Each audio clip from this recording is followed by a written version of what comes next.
आप जो पूरे का पूरा जो दृश्य है और इसके जो दूरगामी हाँ परिणामों की बात थी, मैंने भी कहीं वही उस इसके पीछे यही था कि सर रमन हाँ। सर इसके दूरगामी परिणाम क्या होंगे ये बताएंगे। हमने कल ममता बनर्जी जी का भी देखा था जब वो नीति आयोग की बैठक से बाहर आई थी, वो भी कि वो किस तरीके से उन्हें एग्रेसिवनेस ऐसा है कि अब सरकार को सूझ नहीं पड़ रही। तो जो आज का जो बिहाइंड इसके कर्टन की जो बातें हैं वो, प्लस जो विपक्ष का जिस तरीके से एग्रेसिवनेस है वो, और ये सरकार की परेशानियां दिक्कत है, क्या आप कहिएगा दादा? देखिए, सबसे पहले तो मैं कहूंगा आज का पार्लियामेंट का दिन मीडिया के लिए एक काला दिन माना जाएगा।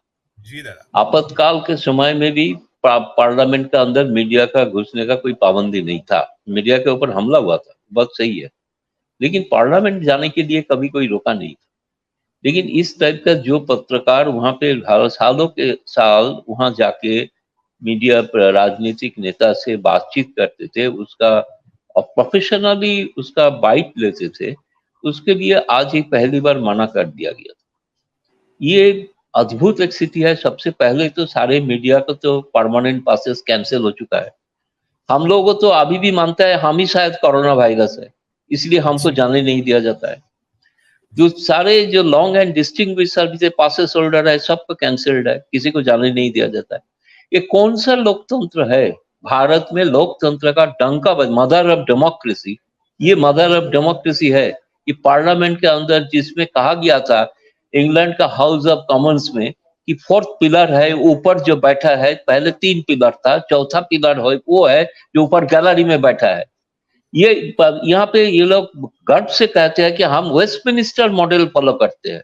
तो वेस्टमिनिस्टर मॉडल ही तो भारत में चल रहा है, पार्लियामेंट्री डेमोक्रेसी। अपोजिशन तो शैडो कैबिनेट होते हैं, कहाँ उसको सम्मान दे रहे हैं। प्रधानमंत्री अगर leader of opposition Rahul Gandhi का नाम छोड़ दीजिए, वो एक कॉन्स्टिट्यूशनल पोजीशन में है, उसका वो शैडो प्रधानमंत्री है। अगर वेस्टमिनिस्टर सिस्टम को मानते हैं तो शैडो प्रधानमंत्री का बात जो जो जो जो सिटिंग प्रधानमंत्री नहीं सुनेंगे, कौन सा लोकतंत्र बड़ा होगा? तो इसके बाद ये जो परंपरा तय हो रहा है सारे के सारे लोकतंत्र के लिए बहुत ही एक धप्पा है। विश्व में छवि इसलिए खराब हो रहा है और कोई चिंता नहीं है कि फ्रीडम ऑफ मीडिया इंडेक्स में धीरे धीरे रोज नीचे जा रहा है। किस कारण से जा रहा है खुद आपने कबर खोद रहा है, मुझे लग रहा है। और आपने जो मुस्लिम बात उठाया, जो भाषण आज राहुल गांधी का भाषण के दौरान भी कैमरा हटा दिया गया था, राहुल गांधी को कुछ बोलना पड़ा, स्पीकर ने लाचार अकबर नहीं नहीं कैमरा बंद नहीं हुआ है। लेकिन कैमरा सचमुच बंद हो रहा था जब राहुल गांधी कुछ फोटो दिखाना चाहते थे। जिस बजट का पहले जो हलवा होते हैं, जो हलवा में जिसके बारे में चर्चा हुई, समाज का एक बड़ा अंश उसमें उसका छवि नहीं, ये एक बड़ा सिंबॉलिक ढंग से मेरे को लगा। जो राहुल गांधी का पहला भाषण जो था, दूसरे भाषण में लीडर ऑफ द ऑपोजिशन होने के नाते ये एक पार्लियामेंटेरियन राहुल गांधी का भाषण आज सबने सुना है। उसमें पार्लियामेंट्री विट था। ऑपोजिशन को घेरने के लिए उन्हें जो ट्रैप रखा था, वो ट्रैप में ट्रेजरी बेंच फंस गया। उन्होंने ट्रैप रखा था जानबूझ के, अदानी अंबानी का नाम बोलने से ही आपत्ति उठेंगे क्योंकि वो सदस्य नहीं है। लेकिन उसको राहुल गांधी के घुरा के इनका तो जिम्मेवारी है उनको प्रोटेक्ट करना, इन्हीं को ही तो हलवा बटा जा रहा है।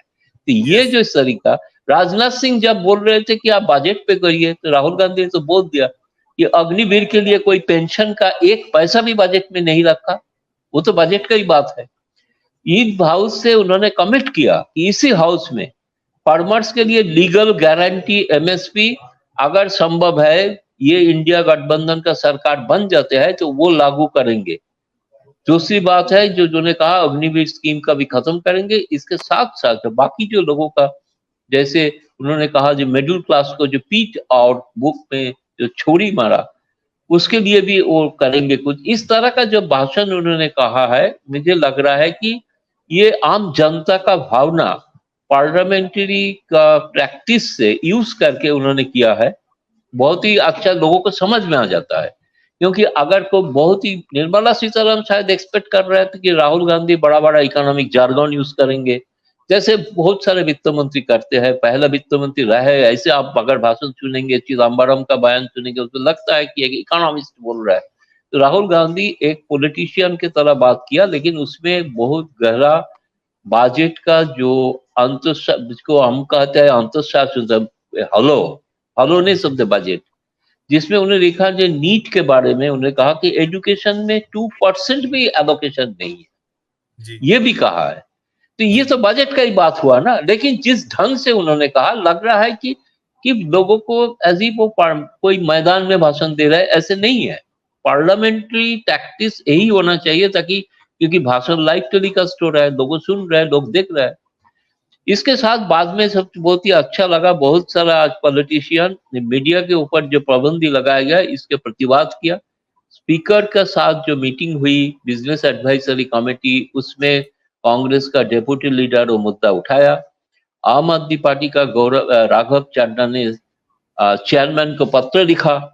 साथ साथ मैंने देखा तृणमूल कांग्रेस का स्पोक्स पर्सन, उन्होंने भी कहा, उन्होंने उसी मीडिया का उसी हाउस में, उसी जो ग्लास हाउस में जहां पे बंद किया गया, एक तरफ का मीडिया को कैप्टिव में रखा गया, बंदी कर लिया गया, उसमें आके भी उसमें राहुल गांधी भी आके मिले।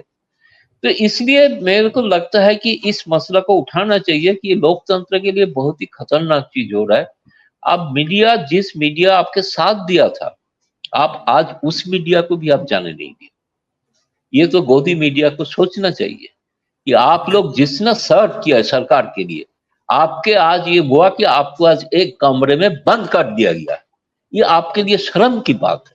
इसलिए आप आवाज उठाइए, हम तो आवाज उठाते ही है, हम तो आवाज उठाते रहेंगे। प्रेस क्लब ऑफ इंडिया की तरफ से तो बार बार आवाज उठाते हैं, लेकिन इतना दिन सारे मीडिया नहीं इकट्ठा था। थैंक गॉड कि स्पीकर साहब ने सारे मीडिया को आज यूनाइटेड कर दिया है। मुझे उम्मीद है ये यूनिटी बरकरार रहे, आगे भी इसके ऊपर प्रेशर डालते रहेंगे, ताकि मीडिया को जो आजादी था वो आजादी मिलना चाहिए और मिलते रहेंगे। तो ये आगे बढ़ाते हुए मैं यही कहूंगा कि राहुल गांधी का भाषण पे मोटे तौर पे एक ये था, एक इंडिकेशन था कि बीजेपी का जो वोट बैंक कहा जाता था, वो वोट बैंक धीरे धीरे खिसक रहा है। एक किसान खिसक रहा है, जवान खिसक रहा है, आप मिडिल क्लास भी नहीं रहेगा, उन्होंने कहा इसमें। इसलिए जो वादा उन्होंने किया, लगता है कि कुछ घटना घटने वाले है शायद इसी 18 पार्लियामेंट में। इसका एक उन्होंने झलक दिया। मीडिया के बारे में मैं छोटी सी बात यही कहूंगा, जो रमन जी जो कहा, सीरियसली वो एक मसला है। कॉर्पोरेट मीडिया कॉर्पोरेट के हाथ में, इसके लिए एक बहुत लंबा बहस होना है, वो अलग इशू है। उसमें हम लोग भी कुछ काम किया है प्रेस क्लब की तरफ से, वो हम बाद में बताएंगे। कुछ हम सुधारने का कुछ काम कर रहा है, चल रहा है, बाकी सब मीडिया संगठन के साथ मिलके। लेकिन बाकी जो है, जो मीडिया का जो नॉर्मल एक्सेस, ये क्यों बंद होगा? पहले तो सरकार अपने आप ठीक करे, वो कॉर्पोरेट नहीं दे रहा है, और ठीक है, मान रहा हूं। सरकार तो जिस जगह पे मीडिया का जाना आना था, वो क्यों बंद होगा? वो तो बंद नहीं होना चाहिए ना।